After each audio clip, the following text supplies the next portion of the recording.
నిర్మల్ జిల్లా కేంద్రంలోని శివాజీ చౌక్ లో బీజేవైఎం ఆధ్వర్యంలో పాలిటెక్నిక్ కళాశాల విద్యార్థులు రాస్తారోకో చేపట్టారు. సీఎం దిష్టిబొమ్మ దగ్ధం చేసేందుకు ప్రయత్నించగా పోలీసులు అడ్డుకున్నారు. గంట నుంచి రాస్తారోకో నిర్వహించడంతో వాహనాలు ఎక్కడికక్కడ నిలిచిపోయాయి. రాకపోకలకు తీవ్ర అంతరాయం ఏర్పడింది. జీవో నంబర్ 97ని వెంటనే ఉపసంహరించుకోవాలని డిమాండ్ చేశారు.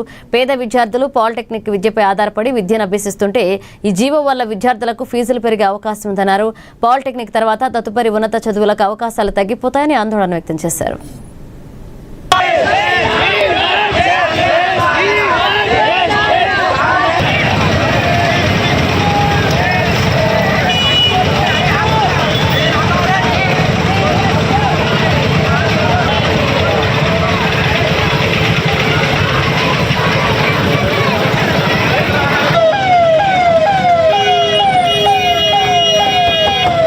ఏదైతే జీవో నంబర్ 97 ద్వారా శక్తి స్కీమ్ తెచ్చిందో ఆ శక్తి స్కీమ్ని వెంటనే రద్దు చేసి పాత విధానం ఏదైతే ఎస్బిటి ఉందో ఆ విద్యా విధానాన్ని కొనసాగించి పాలిటెక్నిక్ విద్యార్థుల భవిష్యత్తు కాపాడాలని, వారికి ఉన్నత విద్య చదువుకునే అవకాశం కల్పించాలని, లేని పక్షంలో బీజేవైఎం ఆధ్వర్యంలో ఉద్యమం ఇంకా మరింత ఉధృతం చేసి విద్యార్థులకు న్యాయం జరిగే వరకు పోరాటం చేస్తామని తెలియజేస్తున్నాం.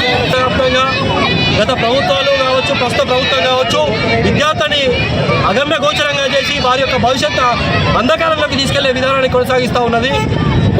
ఇప్పటి వరకు కూడా ఫీజు రియంబర్స్మెంట్ స్కాలర్షిప్ ఇవ్వకుండా ఒక రకమైన దోపిడీ చేస్తూ విద్యార్థిని అరిగోస పెడుతున్నటువంటి కాంగ్రెస్ ప్రభుత్వం ప్రస్తుతం ఈ శక్తి స్కీమ్ తీసుకొచ్చి పాలిటెక్నిక్ విద్యార్థులు హయ్యర్ ఎడ్యుకేషన్ వెళ్లకుండా వారి జీవితాన్ని అగమ్య గోచరంగా చేసి అంధకారంలోకి వెళ్లే దిశగా ప్రయత్నం చేస్తూ ఉన్నది.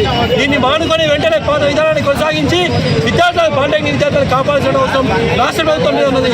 లేకుంటే భారతీయ జనతా భారతీయ జనతా పార్టీ రాష్ట్ర వ్యాప్తంగా పెద్ద ఎత్తున ఉద్యమం చేసి మీ ప్రభుత్వం మెడలు వంచాలని